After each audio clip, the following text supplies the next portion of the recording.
بسم اللہ الرحمن الرحیم۔ السلام علیکم ورحمۃ اللہ وبرکاتہ۔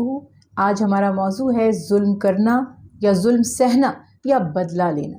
ظلم کسے کہتے ہیں؟ کسی بھی چیز کو اس کی لمٹ سے نکال دینا، حدود سے تجاوز کرنا۔ جیسے مثال کے طور پر ایک ٹرین ہے، اس کا ایک ٹریک ہے، اگر وہ ٹریک پر چلتی رہے گی تو کوئی ایشو نہیں بنے گا، لیکن اللہ نہ کرے اگر وہ ٹریک سے ہٹ جائے گی تو بہت سا نقصان ہوگا، بہت سا فساد ہوگا، بہت سے لوگوں کی جانیں جا سکتی ہیں، بہت سے لوگ زخمی ہو سکتے ہیں۔ اسی طرح سے اللہ سبحانہ و تعالیٰ نے ایک انسان کا دوسرے انسان پر حق رکھا ہے کہ وہ اس کی جان، اس کے مال، اس کی آبرو کو اتنا ہی محترم سمجھے، اتنا ہی اہم سمجھے جیسے وہ اپنی جان، اپنی عزت یا اپنی ڈگنیٹی یا اپنے مال کو اہم سمجھتا ہے۔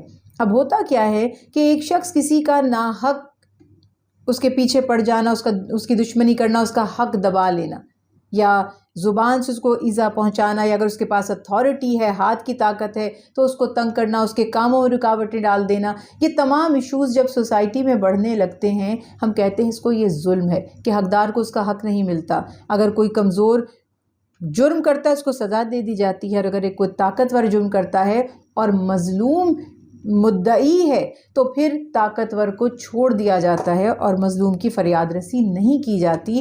اللہ سبحانہ و تعالیٰ نے سختی سے فرمایا، اللہ تعالیٰ ظالموں کو پسند نہیں فرماتا، حتیٰ کہ ظلم اگر کسی کافر کے اوپر بھی کیا جائے تو مومن کو منع کیا گیا کہ ظلم اللہ کو کسی صورت پسند نہیں ہے۔ ڈیپینڈ کرتا ہے کہ ظلم کس معاملات میں ہے۔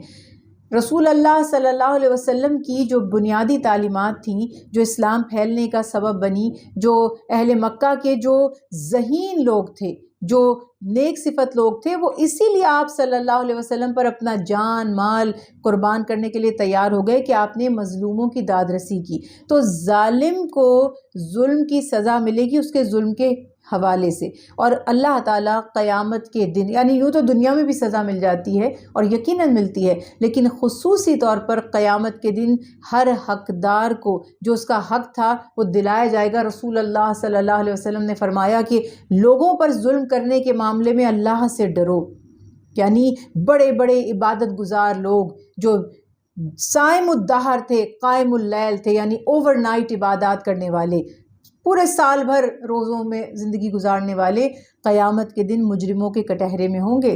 وہ اس وقت تک جنت میں نہیں جا سکیں گے کہ جس مظلوم کا حق مارا تھا، جس پر ظلم کیا تھا، یا تو وہ اس کو معاف نہ کر دے یا پھر اللہ سبحانہ و تعالیٰ اس کو کمپنسیٹ نہ کروائیں۔ اب کمپنسیشن کیسے ہوگا؟ سوال آپ کے ذہن میں آ سکتا ہے نا۔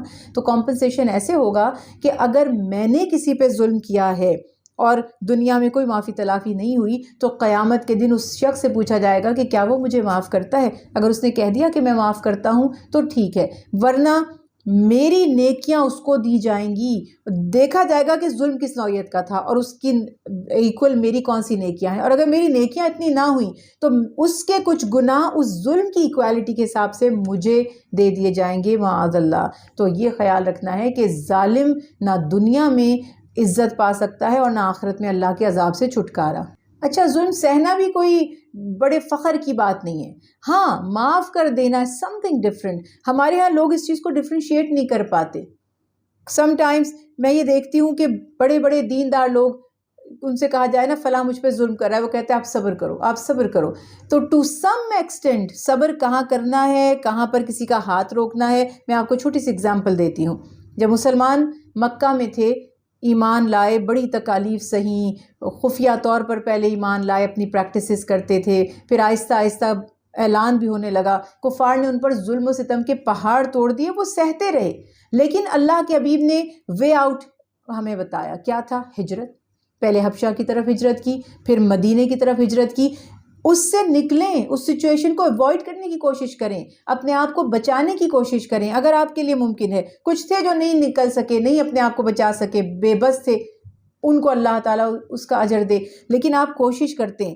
پھر بھی اگر اہل مکہ کا ظلم ختم نہیں ہوا اور وہ باز نہیں آئے تو پھر جنگ بدر کی صورت میں ان کا علاج کیا گیا، ان سے لڑائی کی گئی۔ تو تھوڑا سا پریکٹیکل ہو کر اللہ کا خوف دل میں رکھ کر سوچیں کہ کون سا ظلم آپ نے سہنا ہے یا اوائڈ کرنا ہے یا معاف کرنا ہے، اور کہاں پر آپ نے بدلہ لینا ہے۔ اور رسول اللہ صلی اللہ علیہ وسلم نے فرمایا ظالم کی مدد کرو اور مظلوم کی بھی مدد کرو۔ تو صحابہ کرام رضوان اللہ علیہم اجمعین نے فرمایا یہ تو ہمیں سمجھ آ گیا کہ مظلوم کی مدد کرنی چاہیے، لیکن ظالم کی مدد کیسے؟ آپ نے فرمایا اس کو ظلم سے روک کر۔ تو جب آپ ظالم کا ہاتھ نہیں روکتے تو وہ بھی اس کو بھی جہنم کی طرف لے جا رہے ہوتے۔ اگر مجھے کسی مسلمان بہن بھائی کا احساس ہے کہ اس کی آخرت تباہ و برباد نہ ہو تو مجھے چاہیے کہ اگر وہ مجھ پہ ظلم کر رہا ہے تو اپنے لیے نہ صحیح اس کے لیے صحیح میں اسے ظلم سے روکوں۔ تو ظلم سے روکنے کی کوشش کرنی چاہیے، اور باقی چھوٹی موٹی باتیں اور معاملات گھر میں، باہر، آفیسز میں، اپنے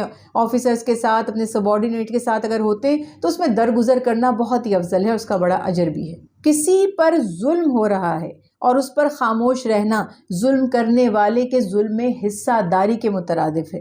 ہمارے ہاں تو یہ ٹرینڈ بن گیا ہے کہ کوئی کسی پہ ظلم کر رہا ہے، ٹارچر کر رہا ہے اور لوگ کھڑے ہوئے ویڈیوز بنا رہے ہیں۔ کم از کم اتنا تو خوف خدا ہوتا کہ اگر ہمارے اندر اتنی اخلاقی جرت نہیں ہے، ہم اس کو روک نہیں سکتے، تو کم از کم اس فتنے کا، اس فساد کا حصہ تو نہ بنے۔ تو یہاں پر ہمیں خیال یہ رکھنا ہے کہ ہم ظالم کو روک نہیں سکتے، جبکہ ہمارا دین ہمیں 3 درجے بتاتا ہے۔ ظلم کو دیکھیں، زیادتی کو دیکھیں، گناہ کو دیکھیں، تو پہلا درجہ جو سب سے افضل ہے کہ اس کو اپنے ہاتھ سے روکیں۔ ہاتھ سے مراد یہ نہیں ہے کہ آپ بھی جا کر اس کا گریبان پکڑ لیں، ہاتھ سے مراد ہے اگر آپ کے پاس اتھارٹی ہے، پاور ہے، بیچ بچاؤ کرائیں، روکیں یا قانون کی ہیلپ لیں۔ اب یہ اس میں بھی ایک آپ کہیں گے کہ اب قانون کی ہیلپ ہمیں ملے گی کیسے؟ بہرحال مقصد یہ کہ اتھارٹی اگر طاقت آپ کے پاس ہے، ظلم کو اس طاقت سے روکیں۔ دوسرا درجہ طاقت سے نہیں روک سکتے، زبان سے روکیں، نصیحت کر کے، بات چیت کر کے اس کو سمجھانے کی کوشش کریں۔ ہاں یہ بھی کبھی کبھی دیکھنے میں آیا کہ ہم ایسی پوزیشن میں اسٹک ہو جاتے ہیں کہ وہاں پر ہم زبان سے بھی نہیں اس کو کہہ سکتے ظالم کو۔ آنیسٹلی ایسا ہو جاتا ہے۔ اب سڑک پہ کوئی ظالم ہے، اس کے پاس گنز بھی ہیں اور اس کے پاس ویپنز بھی ہیں، اور وہ کسی مظلوم پر ظلم کر رہا ہے، جو آگے جائے گا تو وہ اس کو بھی نقصان پہنچا دے گا۔ ایسے میں کیا کریں؟ کم از کم وہاں کھڑے ہو کے تماشا تو نہ دیکھیں، دل میں تو اس کو برا سمجھیں، وہ جو ظلم جس پہ ہو رہا ہے اس کا تماشا مت دیکھیں۔ اگر آپ اس کی مدد نہیں کر سکتے، جا کر کمرے میں بیٹھ کر روئیں، آنسو بہائیں اس بات پر کہ ہم اتنے بزدل ہیں یا اتنے کمزور ہیں یا ہمارے اندر ایسی اخلاقی جرت نہیں ہے، اللہ ہمیں معاف فرما دے۔ کیونکہ ظالم کے ظلم پر خاموش رہنا اور ظالم کو ظلم کرتا دیکھ کر خاموش رہنا، وہ حدیث رسول اللہ صلی اللہ علیہ وسلم ہے کہ ظالم کے برابر ظلم کرنے کے مترادف ہے۔ ہاں ایٹ لیسٹ آپ اس طرح بچ سکتے ہیں کہ آپ نے دل میں اس کو برا جانا اور جانا کہ میں بے بس ہوں، کاش میرے بس میں ہوتا، کاش میری اتنی طاقت ہوتی تو میں ضرور اس کی مدد کرتا۔ دور جہالت میں ایسا ہوتا تھا کہ باپ کی لڑائی ان کے پوتوں تک چلتی تھی، یعنی 2 لوگوں کی لڑائی ہوئی، چھوٹی چھوٹی باتوں میں لڑائی ہو جاتی تھی، میں اس ڈیٹیل میں نہیں جا رہی، لیکن وہ لڑائیاں خاندان در خاندان چلتی تھیں۔ قرآن پاک نے ایک بہترین اصول دیا تھا کہ بدلے کا کانسیپٹ موجود ہے، بدلے کا کانسیپٹ انصاف ہے۔ اگر آپ کو زیادتی کا بدلہ نہیں ملے گا تو یہ جسٹس نہیں ہے، یہ انصاف نہیں ہے، اور جس معاشرے میں انصاف نہیں ہوتا وہ معاشرہ تباہ و برباد ہو جاتا ہے۔ تو ہمیں بدلے کا کانسیپٹ تو دیا گیا، لیکن پھر وہی بات کروں گی کہ جرم کی نوعیت دیکھنی ہے، کون سے ایسے مجرم ہیں جن کو معاف کر دیا جانا چاہیے اور کون سے ایسے مجرم ہیں جن کو عبرت ناک سزا دینی چاہیے۔ اس ڈیفرنس کو ذرا ہم نے دیکھنا ہے۔ چھوٹی موٹی انڈیویجولی کسی سے غلطیاں کوتاہیاں ہوتی ہیں، ہمارے بس میں ہے ہم معاف کر دیں، ہم درگزر کر دیں، اور رسول اللہ صلی اللہ علیہ وسلم کی تعلیمات بھی ہیں کہ جو جھگڑے میں حق پر ہوتے ہوئے بھی درگزر کر دے، معاف کر دے یا جھگڑے سے باز آ جائے، یعنی کہتے ہیں کہ ٹھیک ہے تم لڑ رہے ہو، جھگڑ رہے ہو، میں کوئی جواب نہیں دوں گا، ایک طرف نکل جائے، تو اللہ سبحانہ تعالیٰ کی نظر میں وہ بڑا مکرم ہے اور بڑا معتبر ہے۔ بدلہ آپ لے سکتے ہیں۔ قرآن پاک کے مطابق اللہ تعالیٰ نے ایک سمپل اصول دیا، فرمایا اگر کوئی تم پر زیادتی کرے تو اس کا مثل، اس کا بدلہ اتنی ہی زیادتی، آنکھ کے بدلے آنکھ، کان کے بدلے کان، ناک کے بدلے ناک، مطلب اللہ نہ کرے کسی نے آپ کا کوئی عضو ڈیمیج کیا ہے، کوئی آپ کو فائنینشیل نقصان پہنچایا ہے، تو اس کا جو کمپنسیشن آپ لیں گے وہ اتنا ہی لیں گے۔ اب اگر آپ نے فار ایگزامپل کسی نے 1 تھپڑ لگایا، آپ نے اس کو 2 تھپڑ لگا دیے، اب آپ ظالم بن گئے، اب یہ بدلہ نہیں رہا، 1 تھپڑ کا جواب 1 ہی تھپڑ تھا، تو یہاں پر خیال یہ ہے کہ اب ہمارے اندر اتنا طیش آ گیا، شیطان نے ہمیں اتنا مشتعل کر دیا کہ ہم ایک چھوٹی سی خطا پر اس کی جان لینے کے لیے، آپ نے کتنے واقعات سنے ہوں گے، اکثر نیوز پیپر میں آتے ہیں، چینلز پہ آتے ہیں، چھوٹی سی بات ہوئی، ایک نے کسی پہ ہاتھ اٹھایا، دوسرا جو ہے وہ ویپنز لے کے آ گیا، اس نے اس کو، اس کے گھر والوں کو، خاندان کو، کس کس کو نقصان پہنچا دیا۔ تو معاف کر دینا بدلہ لینے سے افضل ہے۔ معاف کر دینے میں اللہ کی طرف سے ہمیں اجر مل جاتا ہے،